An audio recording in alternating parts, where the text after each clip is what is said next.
Hello and welcome to this last First Look Exploring session looking at Jocasta, a tragedy written in Greek by Euripides. It's not really translated from another person's version of it by George Gascoigne and Francis Kinwelmersh of Gray's Inn, and there will be a third writer to come at the end of this session as well, today I'm calling the Battle of the Three Writers, as we dance between the various different translators of this text. We have reached Act 4, Scene 2, and after a relatively slow start, we have really taken to this and are enjoying this family political drama as all these various mythic elements play out in Greekish fashion. I think the ish is quite important. Yes, so semi-detached. So today, reading, and a lot of this casting is a bit last minute, reading Jocasta and Creon today is... Hi, I'm David, researcher and writer on British art living in London. Thank you. Reading Antigone, the Dumbshows, and maybe a chorus at some point, but I can't quite remember when, is... Liza Graham, actor, singer, and Renaissance text coach to actors in London. Reading the chorus the rest of the time, except for that one time when they'll be reading Nuntius, is... Rachael, Nicole, actor, New Jersey. And reading Oedipus, the ex-king and generally cheerful person, is... A role to which I relate, Lynsey in Norfolk. And I'm your host, Robert Crighton. I will be reading any stage directions that we have as we go along. General warning to the readers. Punctuation can largely be ignored, and hopefully we have removed any minor textual problems that we have. But if you stumble across anything that looks horribly wrong, say it with feeling and hope for the best. So without further ado, we're going into Act 4, Scene 2. Where had we left off? Well, Act 4, Scene 1, we had a messenger telling Jocasta what had happened in the fortuitous battle outside the gates of her two sons, Eteocles and Polynices.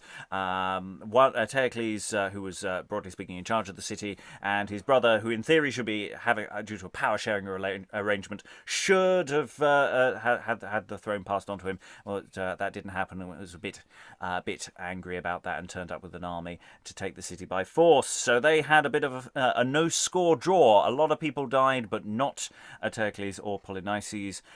So Jocasta is relatively happy with the turn of events so far, but there is still a lot that can go down. Act 4, Scene 2, the messenger has exited. Jocasta is on stage. Antigone will join us in a moment. Antigone, my sweet daughter, come forth out of this house, that naught but woe retains. Come forth, I say, not for to sing or dance, but to prevent, if in our powers it lie, that thy malicious brethren, swollen with ire, and I, alas, their miserable mother, be not destroyed by stroke of dreadful death. And Antigone cometh out of her mother's palace. Ah, sweet mother, ah, my beloved mother, alas, alas, what cause doth move ye now from trembling voice to send such careful cries? What painful pang, what grief doth gripe you now? O dear daughter, thy most unhappy brethren that sometimes lodged within these wretched loins shall die this day if Jove prevent it not. Alas, what say you? Alas, what do you say? Can I, alas, endure to see him dead whom I thus long have sought to see alive? They both have vowed, I quake, alas, to tell, with trenchant blade to spill each other's blood. O cruel Eteocles, ah, ruthless wretch! Of this outrage thou only art the cause, not Polynice, whom thou with hateful spite hath reaved first of crown and country soil, and now dost seek to reave him of his life. Daughter, no more delay. Let's go, let's go. Oh, my sweet mother, whither shall I go? With me, dear daughter, to the Greekish host. Alas, how can I go, unless I go in danger of my life or of good name? Time serves not now, my well-beloved child, to weigh the loss of life or honest name, but rather to prevent, if so we may, that wicked deed which only but to think doth hale my heart out of my heavy breast. Come then, let's go, good mother, let us go. Oh, but what shall we be able for to do, you, a weak old woman, forworn with years, and I, God knows, a silly, simple maid? Our woeful words, our prayers and our plaints, poured out with streams of overflowing tears, where nature rules may happen to prevail, when reason, power, and force of arms do fail. But if the glowing heat of boiling wrath so furious be, as it may not relent, then I, atwixt them both, will throw myself, and this my breast shall bear the deadly blows that otherwise should light upon my sons.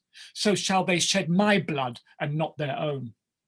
Well now, dear daughter, let us hasten hence, for if in time we stay this raging strife, then haply may my life prolonged be. If ere we come the bloody deed be done, then must my ghost forsake this feeble corpse, and thou, dear child, with dolour shalt bewail thy brother's death and mother's all at once. Jocasta with Antigone and all her train, except the chorus, goeth towards the camp by the gates Homoloides. Whoso hath felt what faith and fervent love a mother bears unto her tender sons, she and none other sure can comprehend the doleful grief, the pangs and secret pain, that presently doth pierce the princely breast of our afflicted queen. Alas, I think, no martyrdom might well compare with hers, so oft as I record her restless state. Alas, methinks I feel a shivering fear fill to and fro along my flushing veins. Alas for Ruth, that thus two brethren should enforce themselves to shed each other's blood. Where are the laws of nature now become? Can flesh of flesh, alas, can blood of blood, so far forget itself as slay itself? O louring stars, O dim and angry skies, O guilty fate, such mischief set aside. But if supernatural powers decreed have that death must be the end of this debate, alas, what flood of tears shall then suffice to weep and wail the near approaching death? I mean the death of sons and mother both, and with their death the mind and decay of Oedipus and his princely race. But lo, here Creon comes with careful cheer. 'Tis time that now I end my just complaint. Creon cometh in by the gates Homoloides. So we have Creon on stage, chorus in the background, who will be changing in a moment now to a messenger, just so that there is no confusion. Creon enters. Although I straitly charged my tender child to flee from Thebes for safeguard of himself, and that long since he parted from my sight, yet do I greatly hang in lingering doubt, lest, passing through the gates, the privy watch hath stayed him by some suspect of treason. And so there while the prophets having scried his hidden fate, he purchased have the death which I by all means sought he might eschew. And this mischanced so much, I fear the more, how much the wished conquest at the first fell happily unto the town of Thebes. But wise men ought with patience to sustain the sundry haps that slippery fortune frames. And a messenger cometh in by the gates of Electre. Alas, who can direct my hasty steps unto the brother of our woeful queen? But lo, where carefully he standeth here. If so the mind may dread his own mishap, then dread I much. This man that seeks me thus hath brought the death of my beloved son. My lord, the thing you fear is very true. Your son, Meneceus, no longer lives. Alas, who can withstand the heavenly powers? Well, it beseems not me.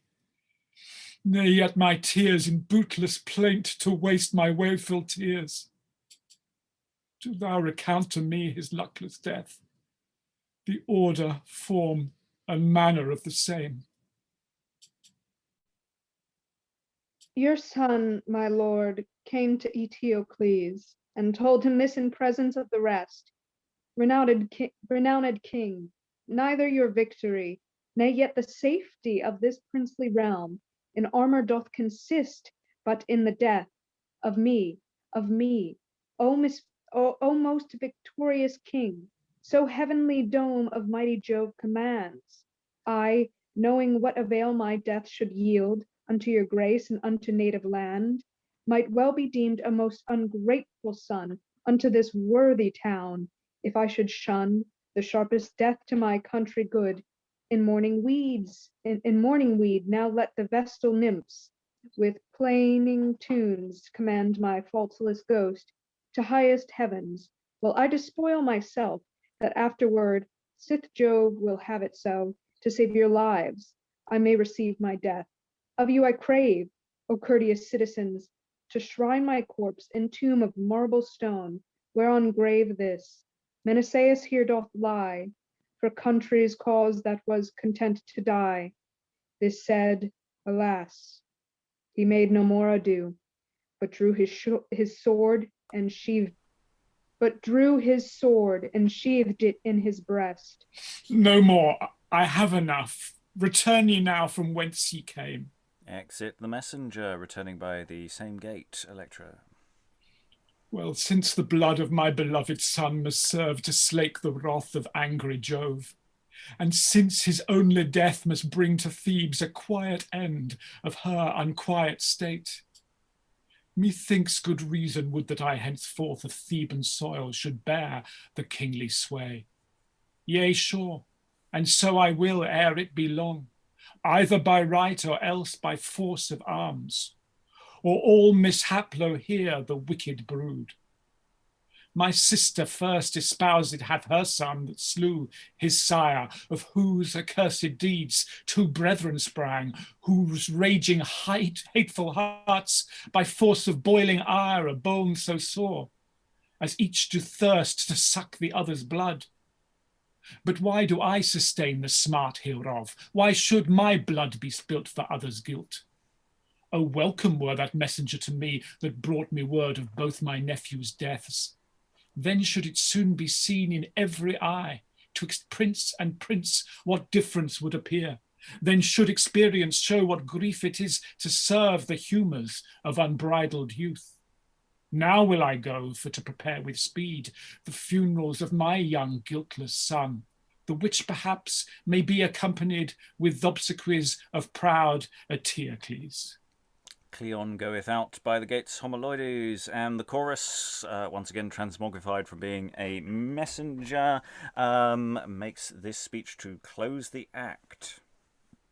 O blissful concord, bred in sacred breast, of him that guides the restless rolling sky, that to the earth for man's assured rest, from height of heavens vouchsafest down to fly. In thee alone the mighty power doth lie, with sweet accord to keep the frowning stars, and every planet else from hurtful wars. In thee such noble virtues bide, as may command the mightiest gods to bend. From thee alone such sugared friendship slides, as mortal wights can scarcely comprehend. To greatest strife thou settest delightful end. O holy peace, by thee are only found the passing joys that everywhere abound. Thou, only thou, through thy celestial might, didst first of all the heavenly pole divide. From the old confused heap that chaos height, thou madest the sun, the moon, and stars to glide with ordered course about this world so wide. Thou hast ordained Dan Titan's shining light by dawn of day to chase the darksome night. When tract of time returns the lusty bear, by thee alone the buds and blossoms spring, the fields with flowers be garnished everywhere, the blooming trees abundant fruit do bring, the cheerful birds melodiously do sing. Thou dost appoint the crop of summer's seed for man's relief to serve the winter's need. Thou dost inspire the hearts of princely peers, by providence proceeding from above, and flowering youth to choose their worthy fears, with whom they live in league of lasting love.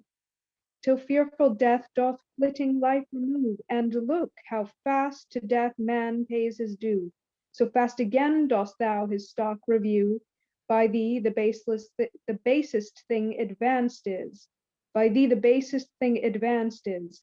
Thou everywhere dost graft such golden peace, as filleth man with more than earthly bliss.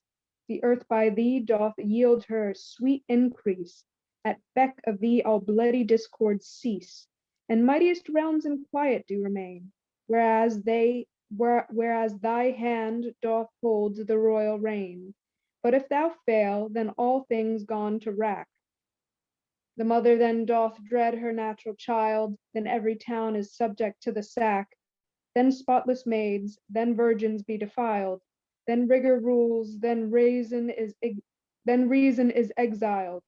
And this, thou woeful Thebes, is our great pain, with present spoil art likely to sustain. Methinks I hear the wailful weeping cries of wretched dames in every coast resound. Methinks I see how up to heavenly skies from battered walls the thundering claps rebound. Methinks I hear how all things go to ground. Methinks I see how soldiers wounded lie, with gasping breath, and yet they cannot die, by means whereof, O sweet Meneceus, he that gives for a country's cause his guiltless life, of others almost happy shall he be. His ghost shall flit from broils of bloody strife to heavenly bliss, where pleasing joys be rife. And would to God that this his fatal end from further plagues our city might defend. O sacred God, give ear unto thy thrall, that humbly here upon thy name doth call. O let not now our faultless blood be spilt, for hot revenge of any other's guilt. And thus ends Act 4, as done by Francis Kinwelmersh. We have news. We have a short scene of Jocasta and Antigone saying, let's stop our son/brothers from dying horribly, killing each other in combat. And then we have a scene of Creon finding out what happened to his son, who drew his sword and sheathed it in his breast. So I thought he chucked himself off one of the gates, but obviously I'm wrong there. Yes, and then we have various commentaries from the chorus as we go. Thoughts from the room. I have seen one comment of Creon moving on quickly from his son's death.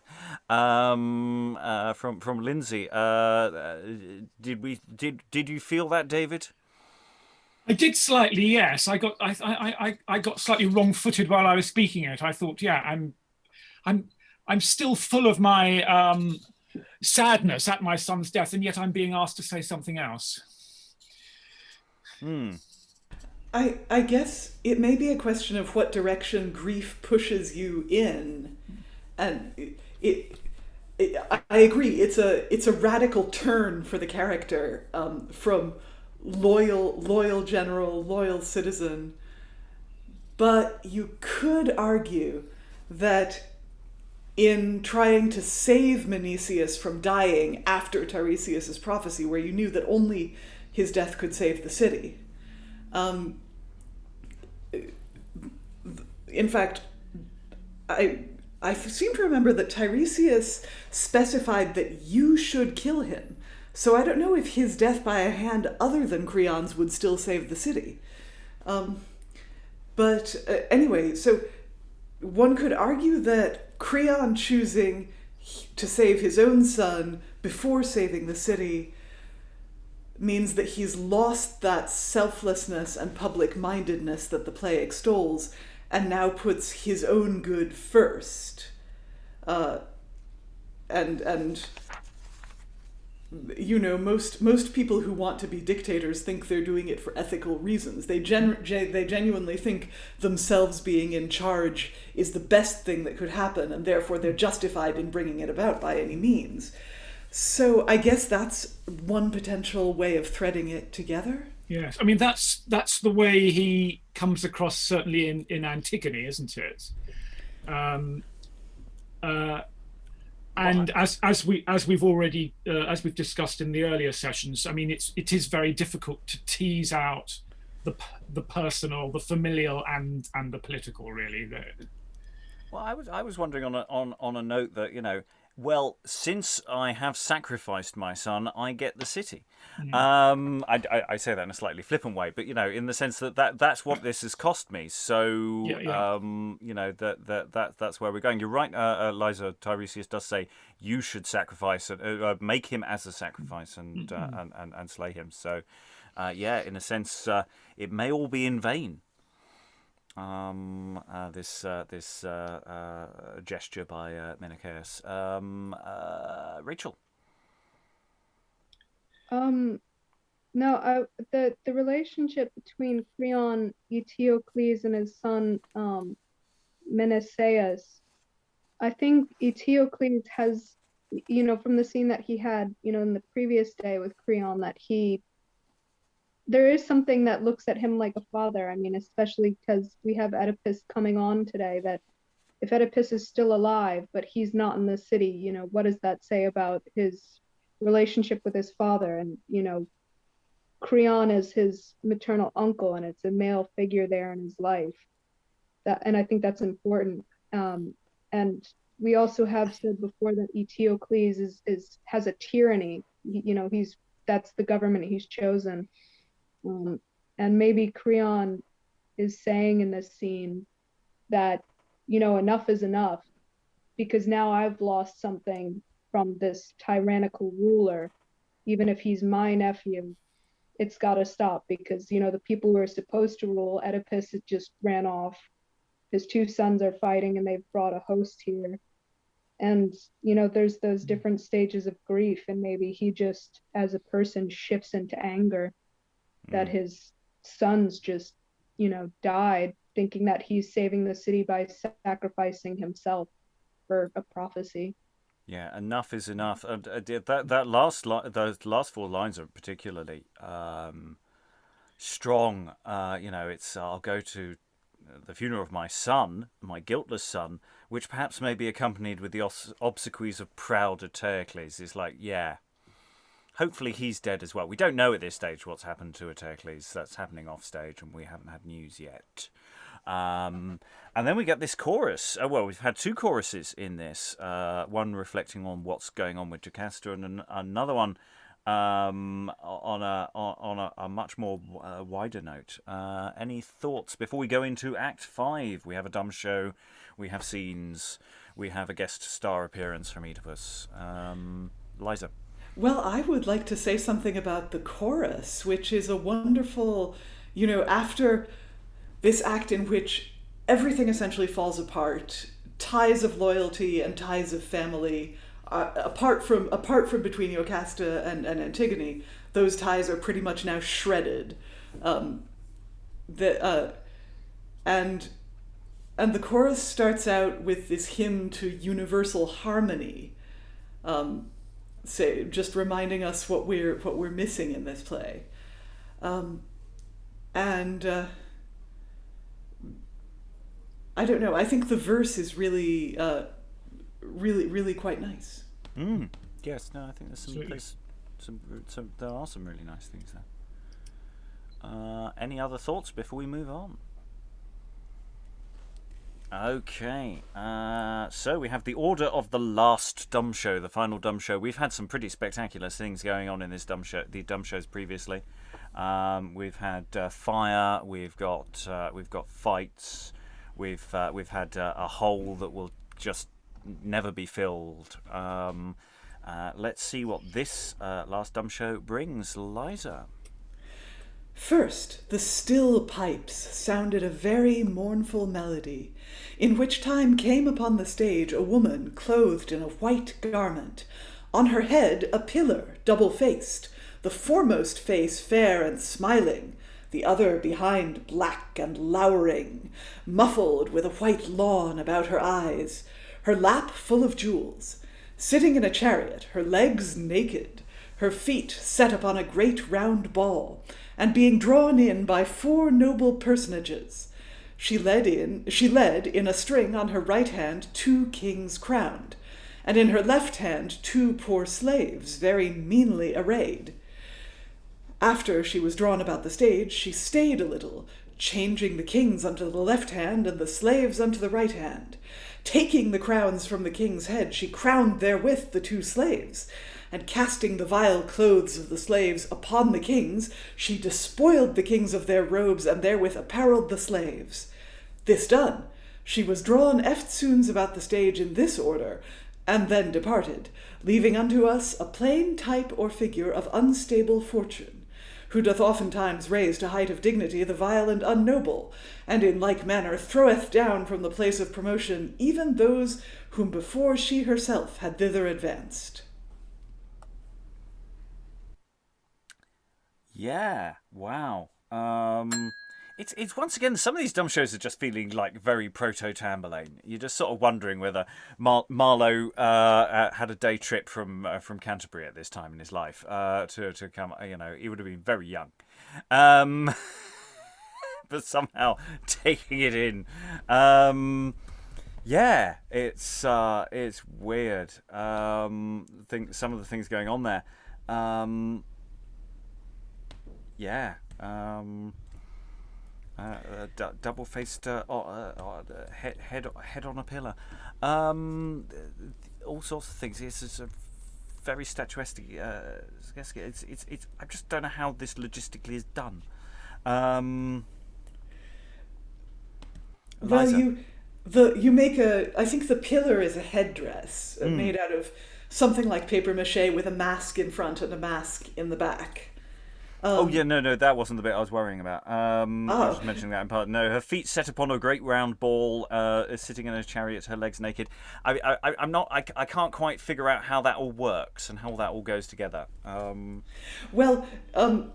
Presumably, okay, we've got a chariot. It's been used in some of the previous dumb shows. We've got a chariot that people can pull onto the stage.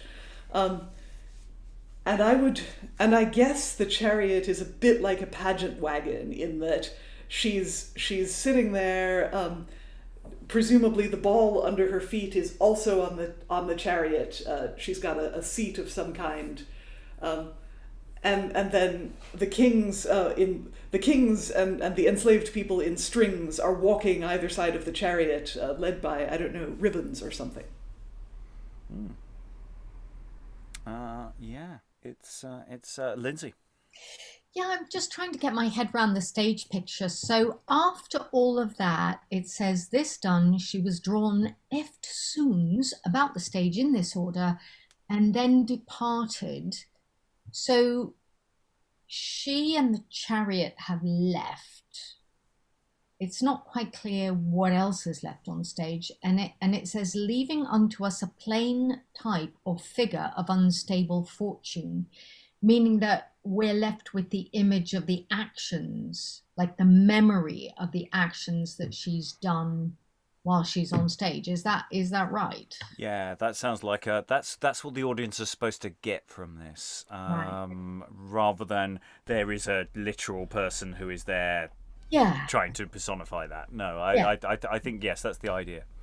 You picture your senior Inns of Court lawyer going, I don't know if I like these newfangled productions. They're so abstract, all this symbolic stuff that we're supposed to understand. Yeah, I think there'll be more. Do we have to read the program notes to know what this is about? Where's the DVD commentary when you need one? Well, this was the idea we had about how this was going to work. I don't know how many people got it. It's so difficult to do. It was the wrong audience. It's very now. It was before its time. They didn't understand it, man. Explaining the idea always helps. Look, when we devised it, we were all really excited by this. And the director's concept hanging around my neck is... Yes. Well, and yeah, it's an interesting question actually, because the Dumbshows might not be devised by the people writing. We've had with other plays where they stated X and Y devised the Dumbshows, they directed the Dumbshows. I think they actually used directed in the way almost the way we'd think of it. The only element of the show that might be.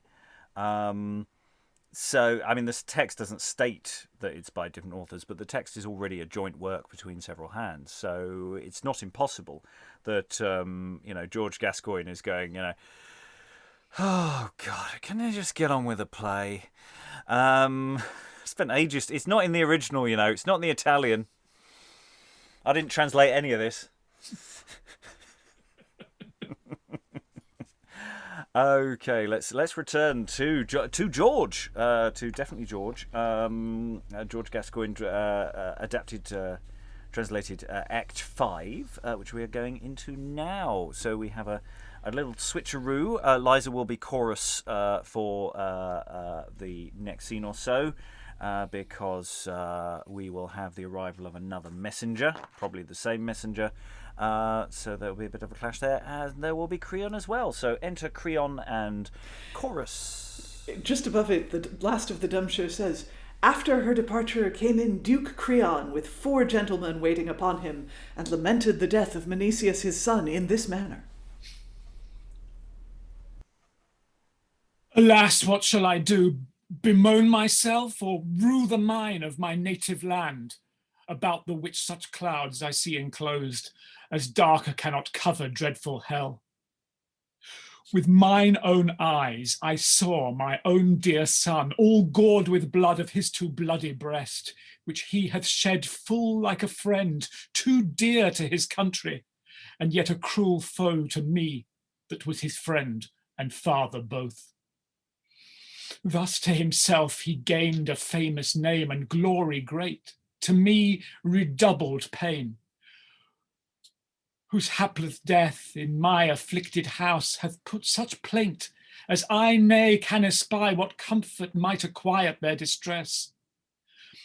I hither come my sister for to seek Jocasta, she that might in woeful wise, amid her high and overpining cares, prepare the banes for his so wretched corpse, and eke for him that now is not in life, may pay the due that to the dead pertains, and for the honour he did well deserve to give some gifts unto infernal gods. "My lord, your sister is gone forth long since into the camp, and with her Antigone, her daughter dear." Into the camp? Alas, and what to do? "She understood that for this realm forthwith her sons were greed in combat for to join." Alas, the funerals of my dear son dismayed me so that I did nay receive, nay seek to know these new unwelcome news. But lo, behold, a plain apparent sign of further fears, the furious troubled looks of him that cometh here so hastily. Alas, alas, what shall I do? Alas, what shrieking voice may serve my woeful words? O wretched I, 10,000 times a wretch, the messenger of dread and cruel death. Yet more mishap, and what unhappy news? My lord, your nephews both have lost their lives. Out and alas to me and to this town that does decompt great ruin and decay. You royal family of Oedipus, and hear you this? Your liege and sovereign lords, the brethren both are slain and done to death. "O cruel news, most cruel that can come. O news that might these stony walls provoke for tender ruth to burst in bitter tears. And so they would had they the sense of man." O worthy young lords that unworthy were of such unworthy death. O me most wretch! More wretched shall ye deem yourself, my lord, when you shall hear of further misery. And can there be more misery than this? With her dear sons the queen herself is slain.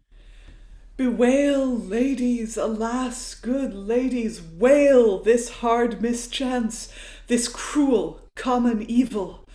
Nay, henceforth hope for ever to rejoice." O Jocasta, miserable mother, What hapless end thy life, alas, hath hent? Percase the heavens pervade had the same, moved thereto by the wicked wedlock of Oedipus thy son. Yet might thy skews be justly made that knew not of the crime. But tell me, messenger, oh, tell me yet the death of these two brethren driven thereto, not thus all only by their dreary fate, but by the banning and the bitter curse of their cruel sire, born for our annoy, and here on earth the only source of evil. Then know, my lord, the battle that began under the walls was brought to lucky end. Eteocles had made his foemen flee within their trenches to their foul reproach. But herewithal the brethren both straightway each other challenged forth into the field, by combat so to stint their cruel strife, who armed thus amid the field appeared. First Polynice, turning toward Greece, his lovely looks gave Juno thus beseech, O heavenly queen, thou seest that since the day I first did wed Adrastus, daughter dear, and stayed in Greece, thy servant have I been. Then, be it not for thine unworthiness, grant me this grace, the victory to win. Grant me that I with high triumphant hand, may bathe this blade within my brother's breast. I know I crave unworthy victory, unworthy triumphs and unworthy spoils. Lo he the cause, my cruel enemy. The people wept to hear the woeful words of Polynice, foreseeing ache the end of this outrage and cruel combat ta'en. Each man gain look upon his drooping mate, with minds amazed and trembling hearts for dread, whom pity pierced for these youthful knights. Eteocles, with eyes upcast to heaven, thus said, Almighty Jove, his daughter grant to me, that this right hand with this sharp-armed lance, passing amid my brother's cankered breast, it may ache pierce that coward heart of his, and so him slew that thus unworthily disturbs the quiet of our common weal. So said Eteocles, and trumpets blown to send the summons of their bloody fight, that one the other fiercely did encounter. Like lions too, fraught with boiling wrath, both couched to their lances full against the face. But heaven it knolled that there they should them taint. Upon the battered shields the mighty spears are both broke, and in 1,000 shivers, amid the air flown up into the heavens. Behold again, with naked sword in hand, each other the other furiously assaults. Here they of Thebes, there stood the Greeks in doubt, of whom doth each man feel more chilling dread, lest any of the twain should lose his life than any of the twain did feel in fight. Their angry looks, their deadly daunting blows might witness well that in their hearts remained as cankered hate, disdain, and furious mood, as ever bred in bear or tiger's breast. The first that happened to hurt was Polynice, who smote the right thigh of Eteocles. But as we deem, the blow was nothing deep. Then cried the Greeks, and leapt with lightened hearts, but straight again they held to their peace. For why? Eteocles gain thrust his wicked sword in the left arm of unarmed Polynice, and that the blood from his bare unfenced flesh with falling drops distill upon the ground. Nay, long he stays, but with another thrust, his brother's belly bowled with his blade. Then wretched he, with bridle left at large, from of his horse fell pale upon the ground. Nay, long it was, but down our Duke dismounts from of his startling steed, and runs in haste, his brother's hapless helm for to unlace, and with such hungry mind desired spoil, as one that thought the field already won, that at unawares his brother's dagger drawn, and gripped fast within the dying hand, under his side he reckless doth receive, no, that made the way to his wide open heart. Thus falls Eteocles his brother by, from both whose breasts the blood fast bubbling gave, a sorry show to Greeks and Thebans both. O wretched end of our unhappy lords! O Oedipus, I must bewail the death of thy dear sons that were my nephews both.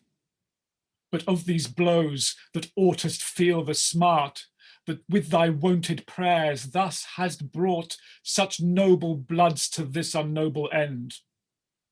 But now tell on, what followed of the queen? When thus with pierced hearts by their own hands the brothers fell and wallowed in their blood, that one still tumbling on the other's gore, came their afflicted mother, then too late, and ache with her, chaste child Antigone, who saw no sooner how their fates had fallen, but with the doubled echo of alas, she dimmed the air with loud complaints and cries. O sons, quoth she, too late came all my help, and all too late have I my succor sent. And with these words upon their carcass cold, she shrieked so as might have stayed the sun. To mourn with her, the woeful sister ache, that both her cheeks did bathe in flowing tears, out from the depth of her tormented breast, with scalding sighs gan draw these weary words. O my dear brethren, why abandon ye our mother dear, when these her aged years, that of themselves are weak and grown with grief, stood most in need of your sustaining help? Why do you leave her thus disconsolate? At sound of such her weeping long lament, Eteocles our king held up his hand, and sent from bottom of his woeful breast a doubled sigh, divided with his grief, in faithful token of his feeble will, to recomfort his mother and sister both. And in the stead of sweet contenting words, the trickling tears rained down his paled cheeks, then clasped his hands and shut his dying eyes. But Polynice, that turned his rolling eye unto his mother and his sister dear, with hollow voice and fumbling tongue thus spake, Mother, you see how I am now arrived unto the haven of mine unhappy end. Now nothing doth remain to me but this, that I lament my sister's life and yours, left thus in everlasting woe and grief. So am I sorry for Eteocles, who, though he were my cruel enemy, he was your son and brother yet to me. But since these ghosts of ours must needs go down with staggering steps into the Stygian rain, I you beseech, mother and sister both, of pity yet, that you will me procure a royal tomb within my native realm. And now shut up with those your tender hands, these griefful eyes of mine, whose dazzled light, shadows of dreadful death become too close. Now rest in peace. This said, he yielded up his fainting ghost, that ready was to part.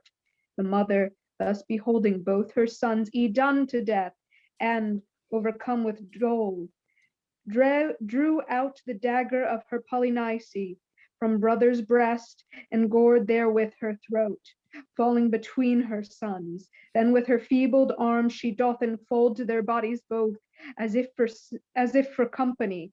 Her uncontented corpse were yet content to pass with them in Charon's fairy boat, when cruel fate had thus with force bereft the woeful mother and her two dear sons. All suddenly alarm, they cry, and hot conflict began for to arise between our army and our enemies, for either part would have the victory.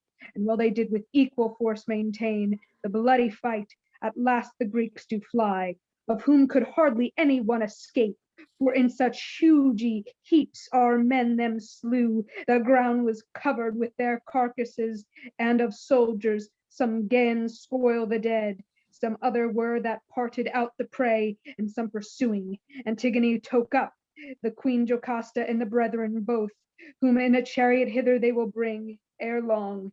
And thus, although we gotten have the victory over our enemies, yet have we lost much more than we have won.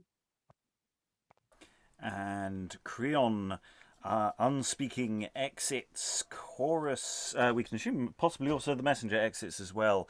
Chorus gets the last word. O hard mishap! We do not only hear the weary news of their untimely death, but eke we must with wailing eyes behold their bodies dead, for look where they be brought. And in a moment we will bring on the bodies, along with others. Well done, Rachael. That was a lot of text. And yeah, cheerful stuff. Brothers killing brother, and mother dying over. It's quite a spectacle. It's quite a speech, with reported speech as well. You know, it's one of those things that these plays do quite well, is the storytelling element, as we had with, say, Cleopatra as well, of, you know, someone inhabiting their roles. You know, Nuntius is clearly this person's job. They're very good at it. You know, conveying a message, even in the worst of situations, clearly and effectively. All praise to Nuntius. Thoughts from the room? David. Just to say that Rachael nailed that, because having read Nuntius yesterday and knowing how hard it was to keep all the different voices in play. And there were a lot. You know, it's both of the brothers, Antigone and Jocasta, all in there as I was sort of making notes as I was going along and things. Other thoughts? Liza, then Rachael. Yeah, it reminds me very much of Samuel Daniels' Cleopatra, where basically everyone gets to play Cleopatra, everyone gets to report stuff that she said. And also the messenger speech from The Misfortunes of Arthur, which just basically unfurls and covers the entire scene that it's in. And yeah, I mean, it's very much in line with Greek tragedy to have the violence offstage and reported in a speech by someone, and the other Greek tragedy touch we're about to see is to have the dead bodies brought in on an exhaustra, but we're not exhausted yet. Echoing the praise for how Rachael handled that, you know, brava. Yes, and in a moment we will find the bodies are all brought on in a chariot. So we're assuming this is the third appearance of the chariot coming up now. So you know, they're recycling all their, you know, sensible stuff. Absolutely. Rachael. No, I was just gonna say about Nuntius is just Gascoigne, I think, has a great idea of physicality for actors. Like, he changes the way he writes when, you know, Nuntius is saying other people's words, and it brings up a reaction. And also that he has these huge walls of text for the messenger. You know, this guy's coming straight from a battlefield, and it dries your throat as you're saying it. So you do feel that, you know, he's got to be coming here, and this is very emotionally charged for him too, you know, for everything that he's coming off of, the adrenaline and, you know, the dust of a field. And it's wonderful to work with, and it's very subtle. Yes, and again, it's structurally in line with the Phoenician Women by Euripides, though handled in terms of the actual storytelling mode very, very differently. We don't have this report. I don't think, I just scanned through it, I didn't see any reported speech. It's certainly not doing that kind of level of storytelling. It's much more matter of fact. In various ways, but that's just scanning one translation. Any other thoughts before we bring on the bodies? Okay, let's see what we get here. So we swap around choruses again. So Rachael goes from being a messenger back to being a chorus, and the chorus has now turned into Antigone. That was the primary reason for pausing there. There is a scene break noted there, but it's entirely artificial. The action is continuous. So the chorus has said there are some bodies coming on stage, and it's all led by Antigone. Most bitter plaint, O ladies, us behoveth eke not only bitter plaint, but that our hairs dishevelled from our heads about our shoulders hang, and that our breasts with bouncing blows be all bebattered, our ghastly faces with our nails defaced. The bodies are brought in a chariot. Behold, your queen twixt both her sons lies slain, the queen whom you did love and honour both, the queen that did so tenderly bring up and nourish you, each one like to her own. Now hath she left you all, O cruel hap, with her too cruel death in dying dread, pining with pensiveness without all help. O weary life, why bidest thou in my breast? And I contented be that these mine eyes should see her die that gave to me this life, and I not venge her death by loss of life? Who can me give a fountain made of moan, that I may weep as much as is my will, to souse this sorrow up in swelling tears? What stony heart could leave poor to lament? O Polynice, now hast thou with thy blood bought all too dear the title to this realm, that cruel he Eteocles thee reft, and also now hath reft thee of thy life. Alas, what wicked deed can wrath not do? And out, alas, for me, while yet thou liv'dst, I had a lively hope to have some noble wight to be my fere, by whom I might be crowned a royal queen. But now thy hasty death hath done to die this dying hope of mine, that hope henceforth none other wedlock but tormenting woe. If so these trembling hands for coward dread dare not presume to end this wretched life. Alas, dear dame, let not thy raging grief heap one mishap upon another's head. O doleful day, wherein my sorry sire was born, and yet, O more unhappy hour, when he was crowned king of stately Thebes. The Hymenae in unhappy bed and wicked wedlock wittingly did join the guiltless mother with her guilty son, out of which root we be the branches born, to bear the scourge of their so foul offence. And thou, O father, thou that for this fact hath torn thine eyes from thy tormented head, give ear to this, come forth, and bend thine ear to bloody news, that canst not then behold. Happy in that, for if thine eyes could see thy sons both slain, and even between them both thy wife and mother dead, bathed and imbrued all in one blood, then wouldst thou die for dole, and so might end all our unlucky stock. But most unhappy now that lack of sight shall linger life within thy luckless breast, still tormented in such misery shall always die, because thou canst not die. And having said his name, Oedipus entereth. Why dost thou call out of this darksome den the lustless lodge of my lamenting years? O daughter dear, thy father's blinded eyes into the light I was not worthy of? Or what such sight, O cruel destiny, without tormenting cares, might I behold, that imagam of death, and not of man? O father mine, I bring unlucky news unto your ears. Your sons are now both slain. Nay, doth your wife that wonted was to guide so piteously your stayless stumbling steps now see this light, alas, and well away.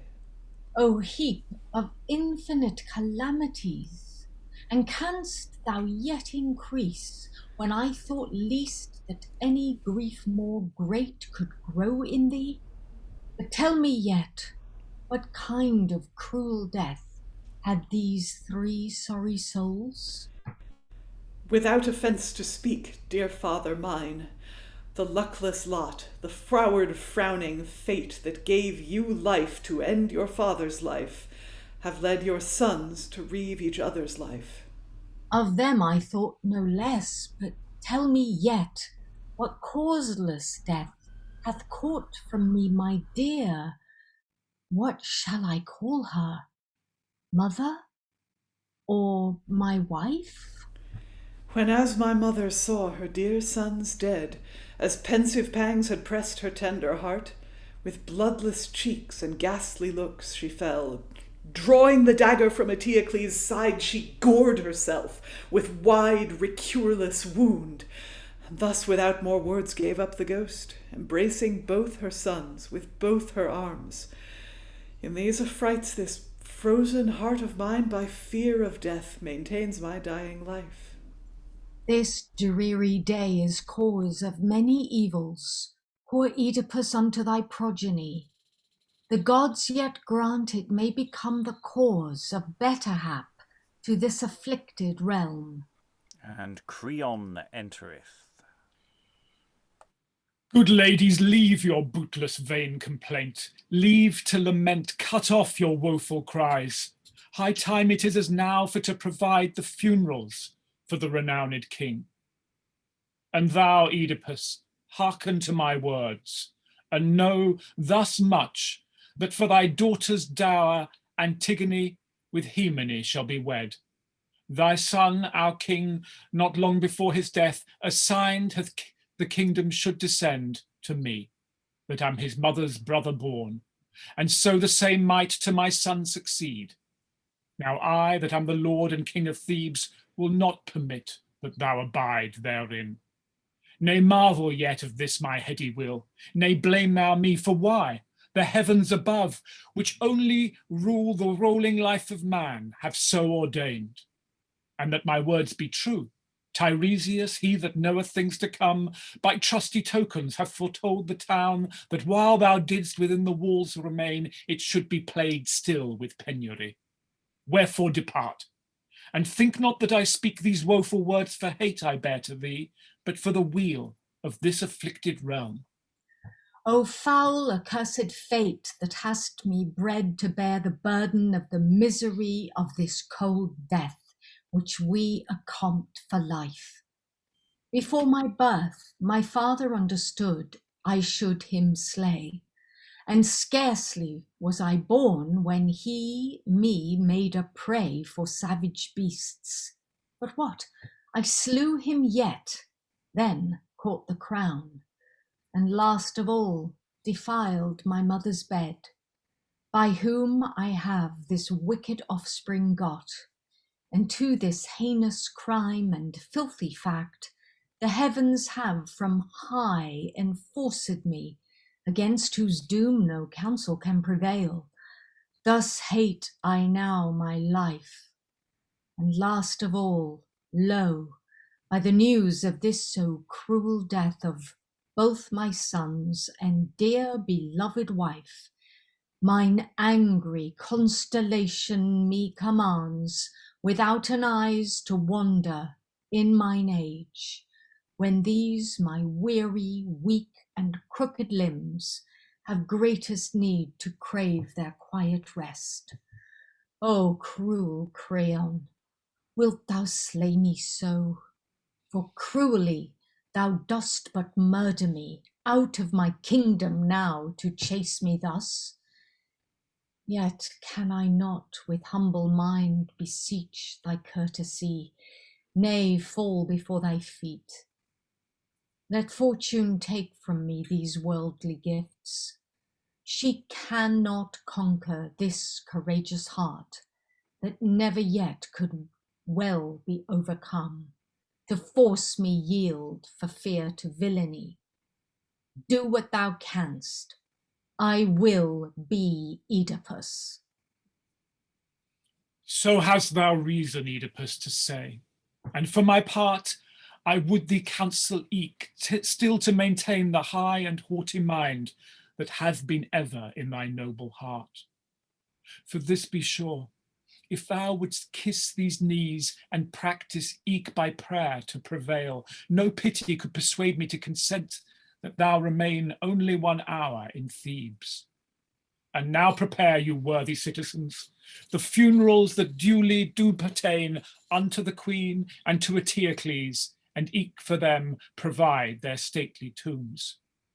But Polynices' common enemy, unto his country carry forth his corpse out of the walls, nay, none so hardy be, on pain of death, his body to engrave. But in the fields let him unburied lie, without his honour and without complaint, an open prey for savage beasts to spoil. And thou, Antigone, dry up thy tears, pluck up thy sprites, and cheer thy harmless heart to manage. For ere these 2 days pass, thou shalt espouse Himone, mine only heir. Father, I see us wrapped in endless woe, and now much more do I your state lament than these that now be dead. Not that I think their great mishaps too little to bewail, but this, that you only, do surpass all wretched wights that in this world remain. But you, my lord, why banish you with wrong my father thus out of his own perforce? And why will you deny these guiltless bones of Polynice their grave in country soil? So would not I, so would Eteocles. He cruel was, you fond to hold his hests. Is then a fault to do a king's command? When his command is cruel and unjust. Is it unjust that he unburied be? He not deserved such cruel punishment. He was his country's cruel enemy. Or else was he that held him from his right. Bear not he not arms against his native land? Offendeth he that seeks to win his own? In spite of thee he shall unburied be. In spite of thee these hands shall bury him. And with him eke then will I bury thee. So grant the gods I get none other grave than with my Polynices dear to rest. Go, sirs, lay hold on her and take her in. I will not leave this corpse unburied. Pointing to the body of Polynices. Canst thou undo the thing that is decreed? A wicked foul decree to wrong the dead. The ground shall nay aught to cover him. Creon, yet I beseech thee for the love... Away!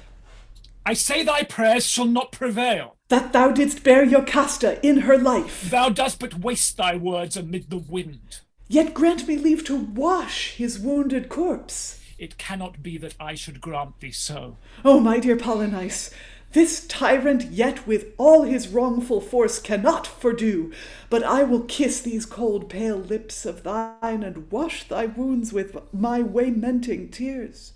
O simple wench! O fond and foolish girl, beware, beware, thy tears do not foretell some sign of hard mishap unto thy marriage. No, for Haemon will I never wed. Dost thou refuse the marriage of my son? I will nor him nor any other wed. Against thy will then must I thee constrain. If thou me force, I swear thou shalt repent. What canst thou cause that I should once repent? With bloody knife I can this knot unknit. And what a fool wert thou to kill thyself? I will ensue some worthy woman's steps. Speak out, Antigone, that I may hear. This hardy hand shall soon dispatch this life. O simple fool, and darest thou be so bold? Why should I dread to do so doughty deed? And wherefore dost thou wedlock so despise? In cruel exile, for to follow him. What others might beseem beseems not thee. If need require, with him eke will I die. Depart, depart, and with thy father die, rather than kill my child with bloody knife. Go, hellish monster, go out of the town. And Creon exits. Daughter, I must commend thy noble heart. Father, I will not live in company, and you alone wander in wilderness. Oh, yes, dear daughter, leave thou me alone amid my plagues. Be merry while thou mayst. And who shall guide these aged feet of yours that banished been in blind necessity? I will endure as fatal lot me drives, resting these crooked, sorry sides of mine, whereso the heavens shall lend me harbour. And in exchange of rich and stately towers, the woods, the wilderness, the darksome dens shall be the bower of mine unhappy bones. O Father, now where is your glory gone? One happy day did raise me to renown, one hapless day hath thrown mine honour down. Yet will I bear a part of your mishaps. That sitteth not amid thy pleasant years. Dear father, youth give place to age. Where is thy mother? Let me touch her face, that with these hands I may yet feel the harm that these blind eyes forbid me to behold. Here, father, here her corpse, here put your hand. O wife, O mother, O both woeful names, O woeful mother, and O woeful wife. O would to God, alas, O would to God, thou ne'er had been my mother, nor my wife. But where lie now the paled bodies too of mine unlucky sons? O where be they?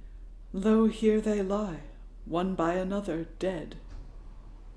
Stretch out this hand, dear daughter, stretch this hand upon their faces. Lo, father, here, lo, now, you touch them both. O bodies dear, O bodies dearly bought unto your father, bought with high mishap. O lovely name of my dear Polynice, why can I not of cruel Creon crave, nay, with my death now purchase thee a grave? Now comes Apollo's oracle to pass, that I in Athens town should end my days. And since thou dost, O daughter mine, desire in this exile to be my woeful mate, lend me thy hand, and let us go together. Lo, here all pressed, my dear beloved father, a feeble guide and eke a simple scout to pass the perils in a doubtful way. Unto the wretched be a wretched guide. In this all only equal to my father. And where shall I set forth my trembling feet? Oh, reach me yet some surer staff, to stay my staggering pace amid these ways unknown. Here, father, here, and here set forth your feet. Now can I blame none other for my harms, but secret spite of fore-decreed fate. Thou art the cause, that crooked, old, and blind, I am exiled far from my country soil, and suffer dole that I ought not endure. Oh, father, father, justice lies on sleep, nay, doth regard the wrongs of wretchedness, nay, prince's swelling pride it doth redress. O careful caitiff, how am I now changed from that I was? I am that Oedipus, that whilom had triumphant victory, and was both dread and honoured eke in Thebes. But now, so pleaseth you my froward stars, down headlong hurled in depth of misery, so that remains of Oedipus no more, as now in me but even the naked name. And lo, this image that resembles more shadows of death than shape of Oedipus. O father, now forget the pleasant days and happy life that you did whilom lead, the muse whereof redoubleth but your grief. Sustain the smart of these your present pains with patience, that the best may you preserve. Lo, where I come to live and die with you, not as sometimes the daughter of a king, but as an abject now in poverty, that you, by presence of such faithful guide, may better bear the wreck of misery. Oh, only comfort of my cruel hap. Your daughter's pity is but due to you. Would God I might as well engrave the corpse of my dear Polynice, but I nay may, and that I cannot, doubleth all my dole. This thy desire, that is both good and just, impart to some that be thy trusty friends, who, moved with pity, may procure the same. Believe me, father, when Dame Fortune frowns, be few that find trusty companions. And of those few, yet one of those am I. Wherefore go we now, daughter, lead the way into the stony rocks and highest hills, where fewest tracks of steppings may be spied. Who once hath sit in share of dignity, may shame to show himself in misery. From thee, O country, I am forced to part, despoiled thus in flower of my youth. And yet I leave within my enemies' rule Ismene, my infortunate sister. Dear citizens, behold your lord and king, that Thebes set in quiet government. Now, as you see, neglected of you all, and in these ragged, ruthful weeds bewrapped, he chased from his native country soil, betakes himself, for so this tyrant will, to everlasting banishment. But why do I lament my luckless lot in vain, since every man must bear with quiet mind the fate that heavens have erst to him assigned? Example here, lo, take by Oedipus, you kings and princes in prosperity, and everyone that is desirous to sway the seat of worldly dignity. How fickle 'tis to trust in fortune's wheel, for him whom now she hoisteth up on high. If so he chance on any side to reel, she hurls him down in twinkling of an eye. And him again that grovelleth now on ground, and lieth low in dungeon of despair, her whirling wheel can heave up at a bound, and place aloft in stay of stately chair. And from the sun the moon withdraws her face, so might of man doth yield Dame Fortune place. And that's the close of Act 5. I thought I'd let that run because it seemed like it was quite. We were in the zone, and I thought I didn't want to break that. Closing on the example of Fortune's Wheel. Fortune, we just can't get away from Fortune's Wheel. I mean, Fortune's Wheel and Fortune tends to turn up in almost every play that we do that has any kind of weight or gravitas to it, and it's just a constant presence.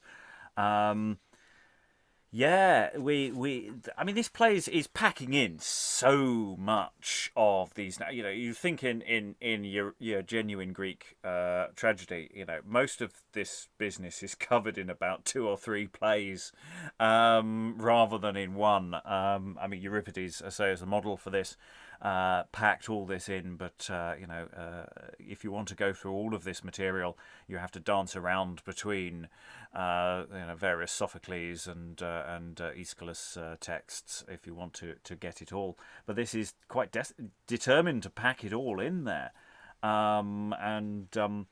So we get this moment with Oedipus, father daughter.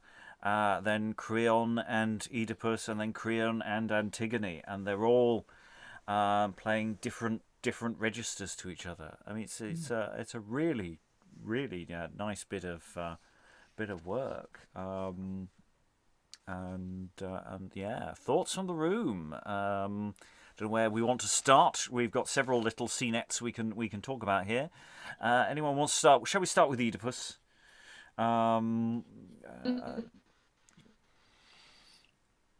It doesn't have to be Oedipus. I mean, sorry, go on. Okay. No, I was just I haven't really, because I you know, I wasn't here for the prior sessions, and I'm just it's just I think it's so well written. It's got this wonderful kind of rhetorical drive and all of this alliteration, which just makes it really a gift to read or to act, because the text is just kind of doing it all for you. So it's just great from that point of view. Yeah, very interesting. I mean, you can really imagine this sort of, you know, ghastly scenes where Oedipus is saying, "Oh, put my hand on my dead wife / mother's face so I can imagine the horror that I can't see. And I mean, it's just extraordinary, really. Yeah, what shall I call her, mother or my wife? I mean, it's yeah, and just Oedipus himself, because we know who Oedipus is. He's the famous one of the famous characters in this, who comes in and he's there just to just gives everything this sort of weight of doom. It's his curse that's really, because if we think back, as say, to Sophocles, he gets banished straight away after and Jocasta dies. Long before we get to the Antigone and the Seven at Thebes material. Yeah. But here he's being kept in the palace, and the intimation there is because they've kept him, in a basement, feeding him on fish heads or whatever. That's drawing in these bad circumstances because of. That's the logic of the piece anyway. I mean, obviously we don't think that this is a punishment is exactly fits the crime here, because it was unfortunate.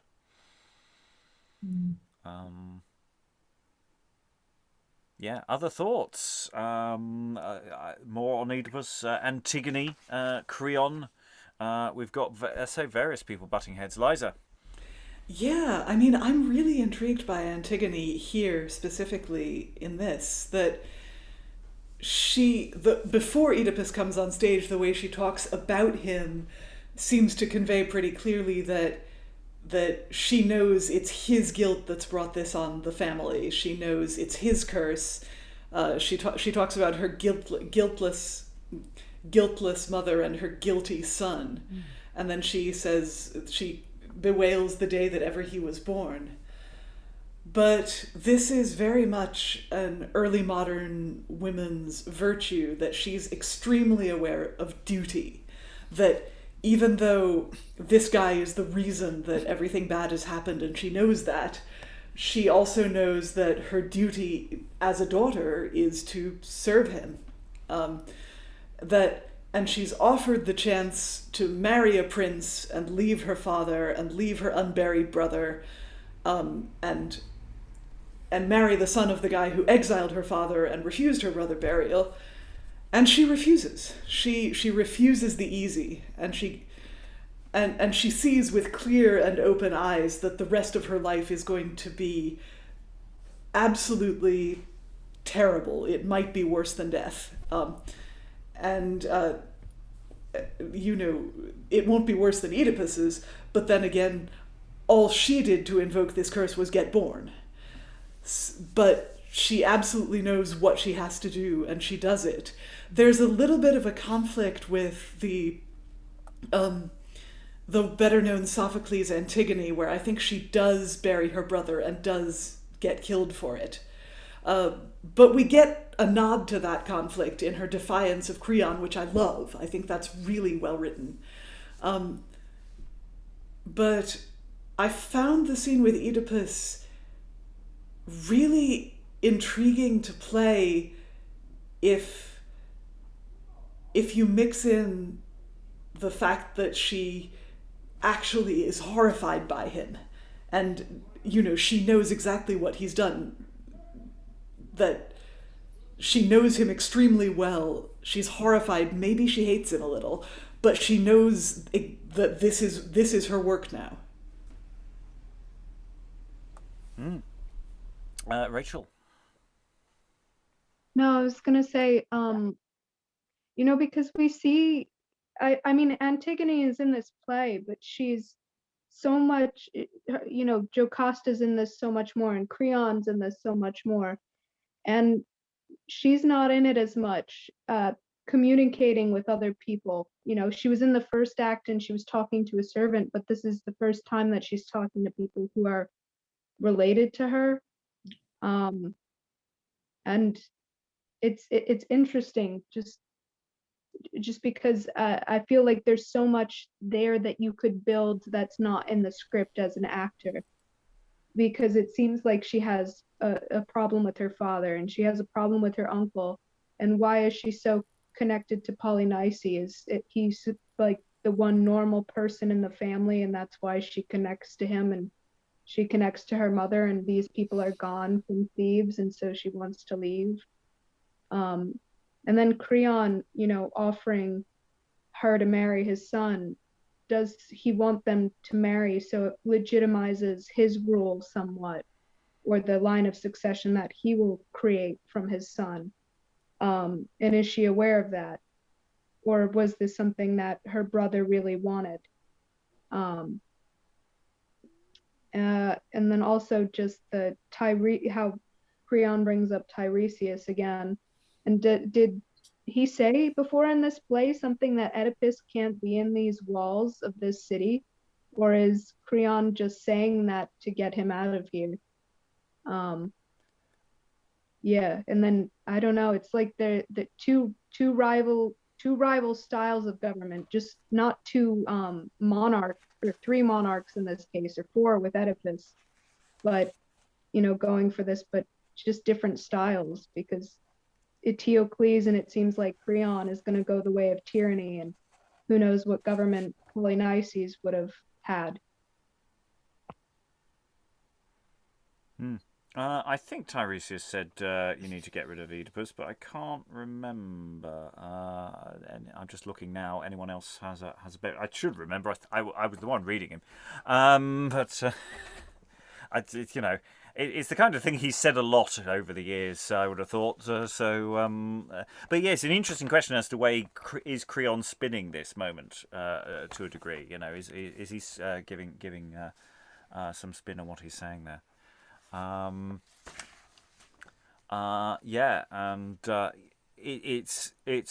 escalates so fast as well when talking about burying Polynice, and Creon just really leaps on that. There isn't that much build up on that. It goes from 0 to 60 incredibly quickly, possibly because there isn't that much time really to work with. The play's nearing it at its end, and it's not short. David, how are you finding Creon today? Yeah, I mean, I think, where has George Gascoigne been all my life? I mean,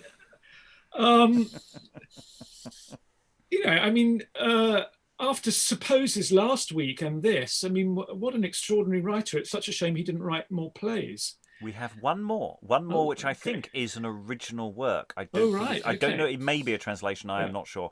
I haven't. I need to look it up. But there is one more text to go. But he gives. I mean, I know it's it's not just Gascoigne, and as we said yesterday, once you get past Act 1, there is a wonderful sort of evenness to this play.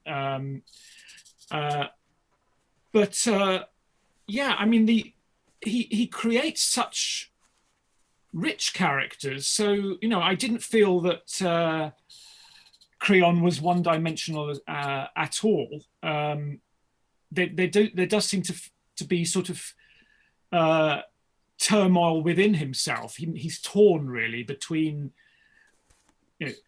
being the uncle, being a father, and feeling he must be a king as well. I don't see him simply as a tyrant by any means.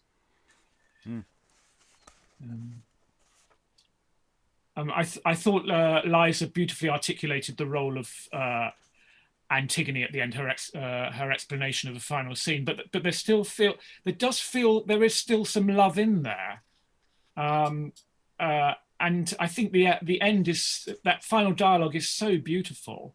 It brings the heat down, I think, as well. There's a quietness to it in the way that Sophocles' Oedipus at Colonna seems a much quieter play compared with what's gone before. I think that's all. There's almost the entirety of the sort of mood of Oedipus at Colonna's is kind of packed into this final dialogue. It's.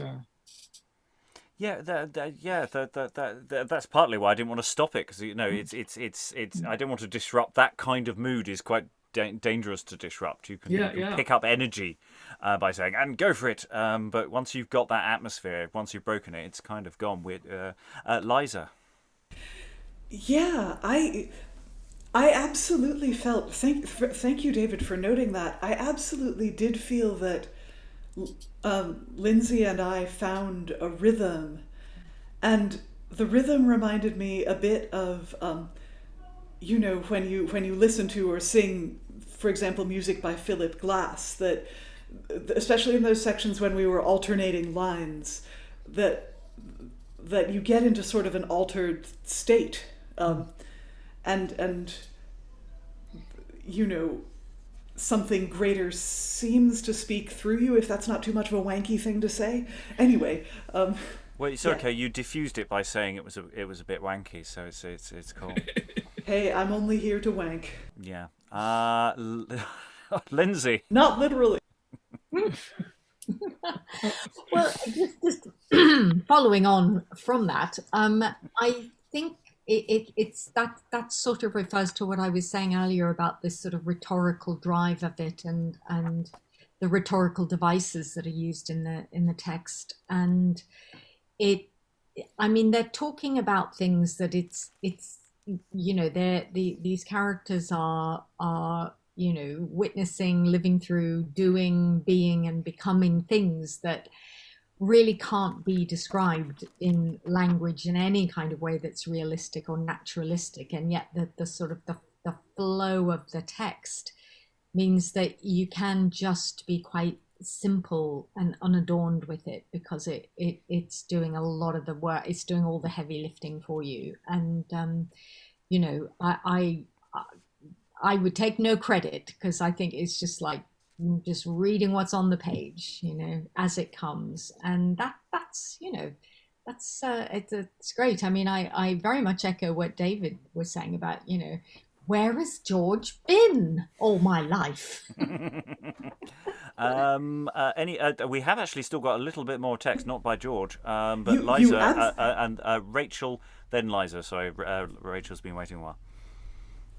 No, I was gonna say, that this last exchange between Antigone and Oedipus, it's like Kurt Vonnegut in Slaughterhouse 5, how he says, like, after a battle you just hear birds chirping, and this scene really seems like the dust has settled here, and there is like peace in the country, but there's not exactly peace in them as people, but they still continue on. Like Oedipus continues on with this monkish wanderer journey, and his daughter joins him, so it's kind of like they're picking up the pieces here, and it's very quiet and beautiful scene, and it has that double thing that this whole play has kind of had, where it's the political and the familial that they represent. Liza. Yeah, just that. First of all, Rachael, that was a really good point, and second of all, I totally forgot to give Lynsey props for how amazing the atmosphere in that last scene was. It wasn't something greater speaking through us, it was Lynsey being great and me just trying to give back.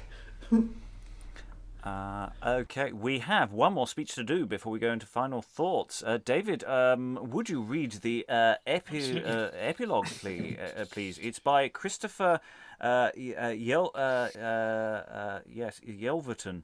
And I've no idea who this chap is, but he's written the epilogue. So go, Christopher. Lo here the fruit of high aspiring mind, who weens to mount above the moving skies.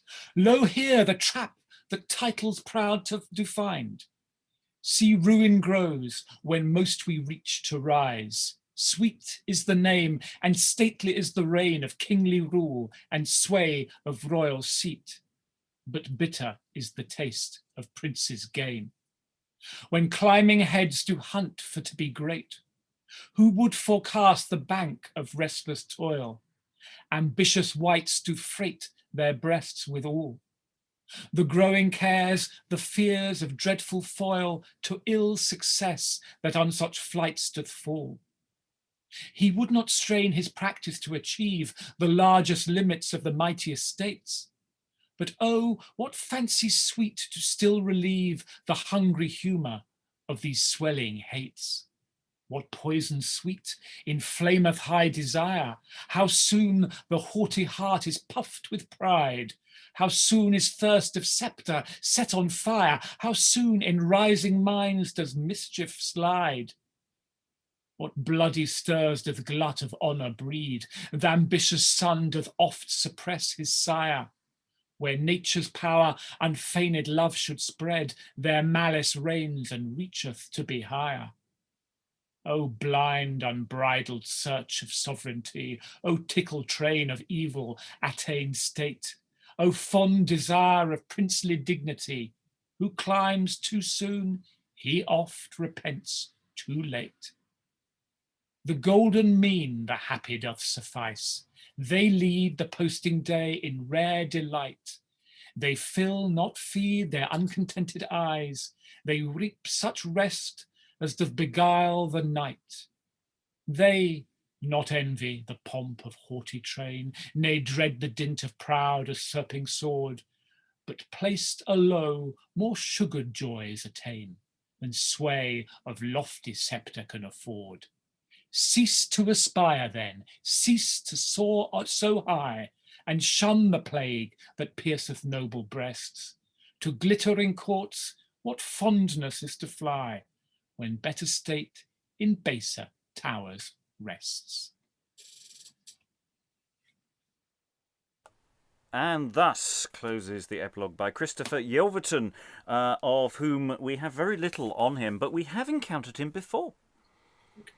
Do you not remember that he helped to devise the Dumbshows for the Gray's Inn's Misfortunes of Arthur? So he's a Dumbshow deviser. So I'm actually willing to say that maybe there's a bit of Yelverton in those Dumbshows. I'm willing to just state that that's my feeling. Oh my gosh. I love that Dumbshow deviser was a thing you could be. If you want to know a little more, Christopher Yelverton, born somewhere around 1535 as a guess, died in 1612. So he does okay. He does okay. He entered Gray's Inn in 1552 apparently. So quite a way back. He's mentioned as a poet in Jasper Hayward's verses before Thomas Newton's translation of Seneca's Thyestes, so he's associated with Senecan drama on some level as well. So we'll get to that anon. It will occur. Lynsey. Yeah, if only he'd stayed as a Dumbshow deviser and not taken it upon himself or allowed himself to be prevailed upon to write this epilogue that, especially coming off the back of such glorious work by Gascoigne, is just like... I don't know. Are you just showing some Gascoigne bias here? No, I think this is using all the same rhetorical devices, but just to zero effect. Really, I mean, it's always like you can see, the auditorium emptying as the epilogue continues. It's like, oh, geez, yeah. Anyway, it's not necessary, is it? It's really not necessary. No. We've just had the chorus. I mean, that's the interesting thing. We've just had a chorus doing quite some really nice stuff with Fortune's Wheel. I mean, that Fortune's Wheel speech I've actually marked going, that's a really nice exposition of Fortune's Wheel for future reference, because we'll definitely do something on Fortune's Wheel within plays at some point, and that's a nice little précis that I quite like. Yeah, it's a thing. It's a thing. And also, this is all about know your place. Don't be ambitious. Keep to your station, and the joys you taste will be even sweeter and more sugar. It's sort of bollocks, basically. I mean, it is. I mean, very well read bollocks, but yeah. But sugared bollocks. Yeah. A dainty that must not be refused when offered. Yes. On that note, final thoughts for the those who've been here for the week on the play overall. Those who haven't. I mean, it's a long text. We've been debating whether it's an outdoor rather than indoor. I mean, what we've done today feels actually quite indoorsy. But we've done a lot of stuff that feels very big. And I mean, earlier in the play, we had so many actors on stage who'd struggled to fill it on quite a few stages, let alone in the potential spaces that we think they have available. But there's a lot of questions to be answered there. But the question for today is, of course, it's probably quite doubleable. It's probably scalable, but it is the question of how, the length does suggest it needs to be trimmed. We've already suggested that we'd quite like to trim Act 1 down quite a lot. So there's a sort of dramaturgical focus that we might want to be applying to this. Thoughts about staging, thoughts about what you might want to do with it. I think we've got one we can debate a little bit around the room, and just any other final thoughts about how it all holds together for those who've been here for the week. Rachael, do you have any final thoughts, impressions, suggestions for Jocasta? No, I was just gonna, because we're thinking that this was done outdoors. I wonder if, like, depending on the time that that this was put on outdoors, you also there would be natural lighting, so you could play with it and have it the last scene be going just as it's sunset or something like that. And because it doesn't say in the last act that Oedipus and Antigone walk off through the gates, so it could just go dark. And that I think that instead of a curtain, I think that would be so interesting. Altogether, I think there's so much in this play to dig into. I agree with everyone that Gascoigne is like a what do you call it? They call it like a sleeper hit, in music, when there's a song that like sits on number 2 and then just climbs the charts, or something like that. Like, he's a sleeper hit of a writer that I haven't really heard of him until now.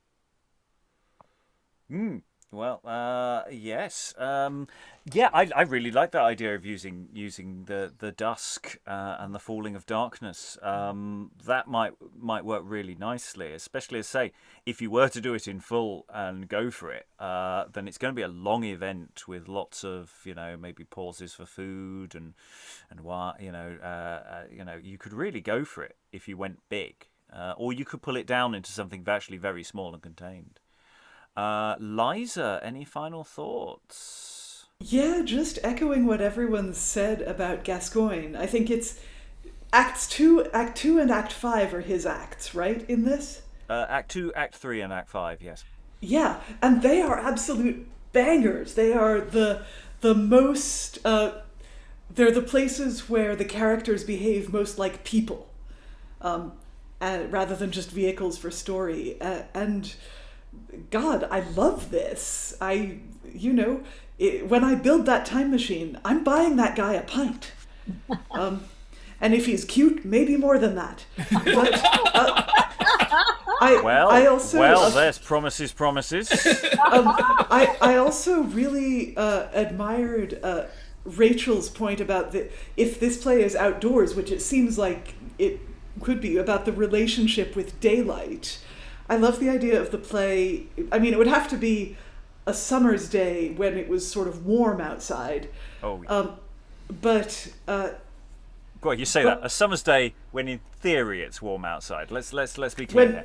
When you hope it's warm outside, but in otherwise that fire effect during the Dumbshow is kind of doomed. You picture your early modern tech people rending their hair, but I love the idea of the play ending in darkness, of the last scene maybe being by torchlight, so that maybe the audience are as blind as Oedipus, where he says, just help me see their faces. Oh my God, that exchange is so powerful. And Yeah, I mean, I love Rachel's thought about it just going dark at the end, although I also kind of love the thought of Oedipus and Antigone making their slow exit together during that final chorus. And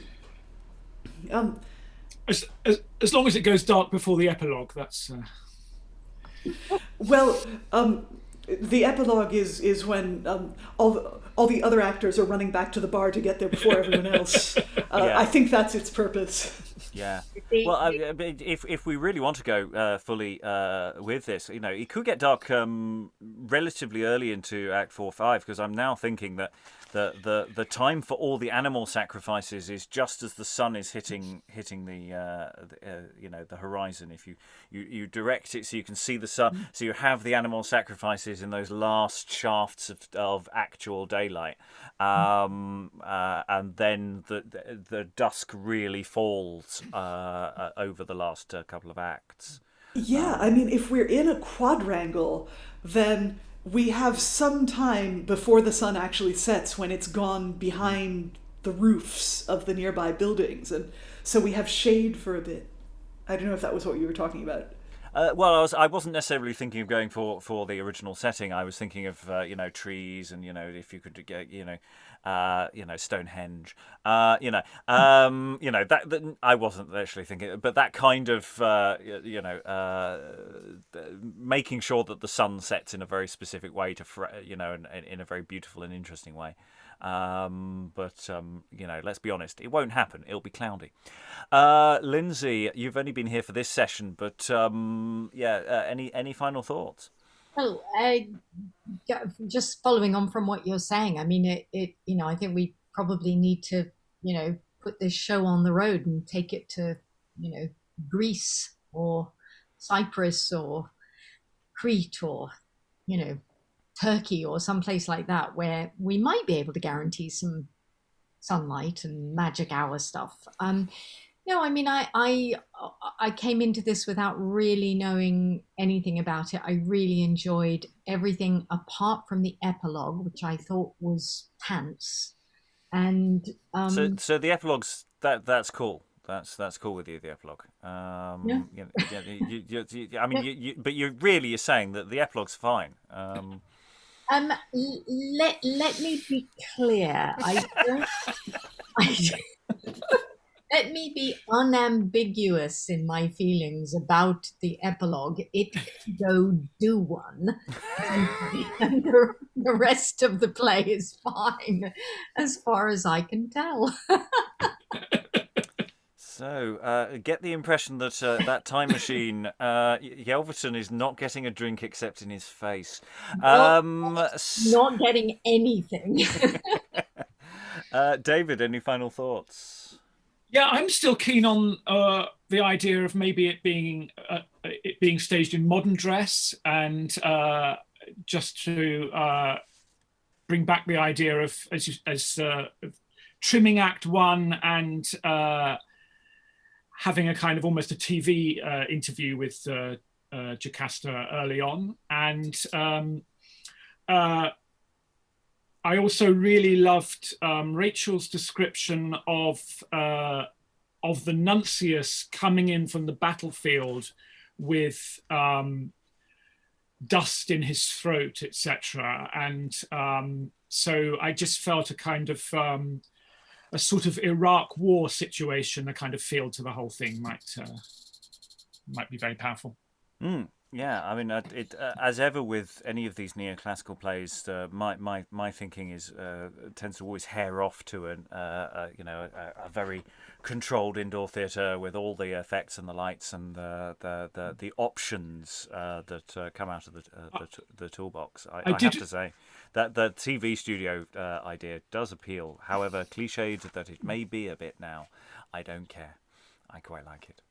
I did once see a production of The Persians directed by Peter Sellers, which he kind of set in the Iraq War, and all the seats in the auditorium had speakers under them, with which you really got the sense of the kind of the planes and the bullet fire and everything kind of. For that kind of budget. Yeah. Yeah, I mean, and any classical theatre has had many a modern update as well, and it does seem to take the text tends to take it, and I think a neoclassical text like this is probably could as well. Any other options or thoughts from the room before I close the session? Other staging options are available. Rachael. No, just one more thing. Just how great all the characters in this are.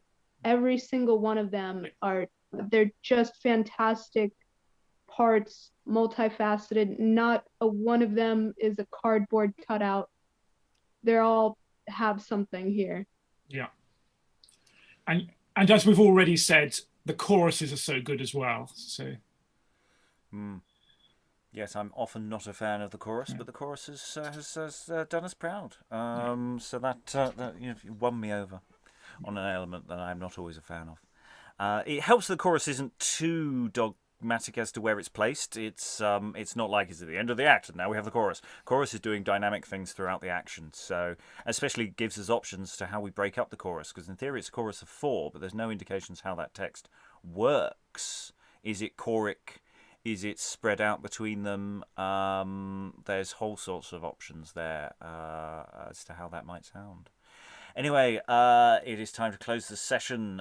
All that remains is to thank all these wonderful readers across the weekend today for all their work. Thank you very much, and goodbye.